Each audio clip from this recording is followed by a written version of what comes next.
अरे अब तो मेरा तिरंगा झंडा भी मुझसे पूछने लगा है। अरे अब तो मेरा तिरंगा झंडा भी मुझसे पूछने लगा है। अरे क्या बात है भारत, आजकल मैं फहराने से ज्यादा कफन में दफनाने के क्यों काम आ रहा हूँ। अरे क्या बात है भारत, आजकल मैं फहराने से ज्यादा कफन में दफनाने के क्यों काम आ रहा हूँ। महोदय, हृदय तो उस दिन फट गया जब बूढ़ी माँ अपने बेटे के चित्रों को देखकर बोली साहब, जब बूढ़ी माँ अपने बेटे के चित्रों को देखकर बोली साहब, आप तो भर्ती में 1 इंच भी कम नहीं लेते, आप तो भर्ती में 1 इंच भी कम नहीं लेते। मैं अपने बेटे का आधा टुकड़ा शरीर कैसे ले लूं, मैं अपने बेटे का आधा टुकड़ा शरीर कैसे ले लूं। आज इन मानव अधिकारों के कारण इन आतंकियों के बंगलों की आकाओं की नागफनी हंसती है और हमारे शहीद हुए जवानों की आंगन की तुलसी रोती है, और हमारे शहीद हुए जवानों की आंगन की तुलसी रोती है, और हमारे शहीद हुए जवानों की विधवा ये चीख चीख कर कहती है, और हमारे शहीद हुए जवानों की विधवा ये चीख चीख कर कहती है। प्यार भी भरपूर गया, मांग का सिंदूर गया, नन्हे ननिहालों की चोटियां चले गई, मेरे छोटे बच्चों की लंगोटियां चले गई। साहब, आपके लिए तो बस एक आदमी मरा है, मेरे लिए तो मेरे घर की रोटियां ही चले गई, मेरे लिए तो मेरे घर की रोटियां ही चले गई। कहा लगिल सीमावा पा, कहा लगिल सीमावा पा, दैया दल का जान है याहे। धन्य धन्य भारत माँ के पुत्र छै जवान है याहे। धन्य धन्य भारत माँ के पुत्र छै महान है याहे। धन्य धन्य भारत माँ के। शहीदों के इन त्याग को हम कभी बदनाम नहीं होने देंगे, भारत की इस आजादी को हम कभी शाम नहीं होने देंगे, भारत की इस आजादी को हम कभी शाम नहीं होने देंगे। जय हिंद, जय भारत।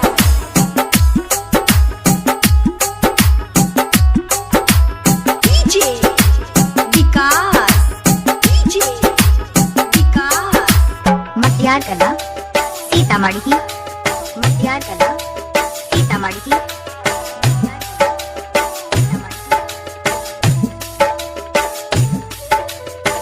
देशवा के खातिर अपन जान गमैला कय,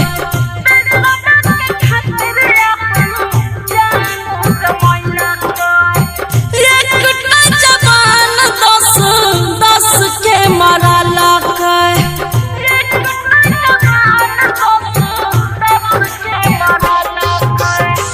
देशवा के खातिर अपन जान गमैला कय, एकटा जवान 10 के मरला कय।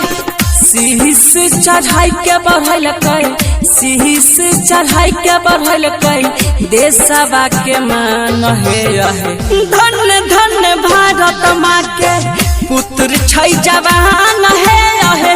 धन्य धन्य भारत माँ के पुत्र छै महान है रहे। धन्य धन्य भारत माँ के। जब बूढ़ी माँ अपने बेटे के चित्रों को देखकर बोली साहब, आप तो भर्ती में 1 इंच भी कम नहीं लेते, आप तो भर्ती में 1 इंच भी कम नहीं लेते। मैं अपने बेटे का आधा टुकड़ा शरीर कैसे ले लूं।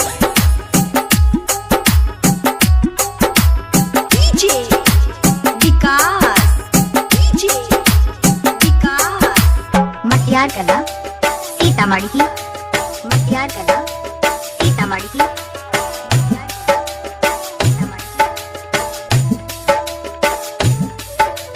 मोहमाया त्यागी दल का घर परिवार के,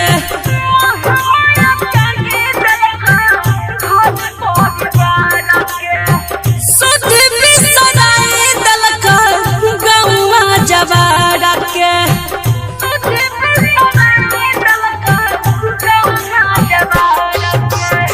मोहमाया त्यागी दल का घर परिवार के, सुध बिसराई दल का गौवा जवार के। देशवा के झंडा लहरे, देशवा के झंडा लहरे, सीधे आसमान है रहे। धन्य धन्य भारत माँ के पुत्र छै जवान है रहे। धन्य